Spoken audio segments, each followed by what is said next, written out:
You're the CEO of Day Two. It's a research technology that helps people monitor their blood sugar levels or responses to thousands of foods. Talk us through how it works. Sure. So what we do is we provide you with personalized nutrition recommendations. So we're basically telling you which foods and complex meals are good for you. We're doing this based on your gut microbiome. So gut microbiome are trillions of bacteria that reside in our digestive system, and they play a crucial role in health and disease. And once we do that, what we aim to do is balance your blood sugar levels. Right. So why is it important that we are monitoring how our gut responds to certain foods? Right. So what's important is to maintain balanced blood sugar levels. And that is for several reasons. Of course, if you're diabetic or pre-diabetic, then it's very important.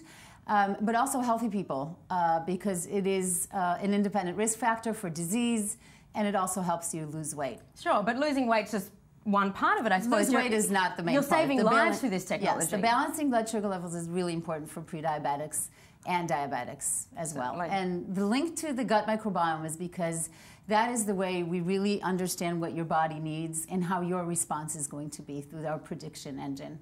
Okay, certainly. Now, I wanted to ask you exactly what it means if I were to come in and want to have my microbiome work, but I've been told not to ask about that. Is it a pretty dirty process, or how does it work? Oh, no, not at all. You come onto the website and you fill a lot of questions about your medical history and your food preferences. And then we mail you a kit, and you need to give us a stool sample. That's a little, it's not messy, it's quite a little amount, but it happens. It is stool, so you need to give us that. And then you mail it back to us.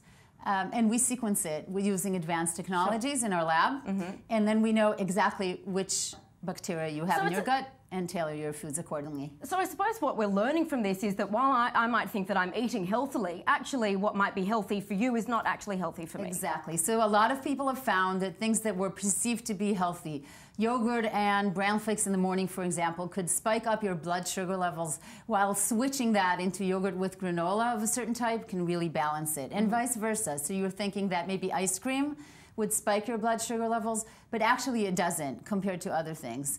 And so you can really tailor your diet into being much more compliant and stop eating things you think are healthy and are not, and vice versa. Sure. Now, does this cost a lot of money? Are we seeing a big response to this? There's a big response, and a lot of people are interested. It doesn't cost a lot. Right. It costs $2.99 in the U.S. For the one-time profiling, and then over time there's going to be a subscription. Now, what about, we hear a lot of people that kind of get caught up in fads, gluten-free, lactose-free.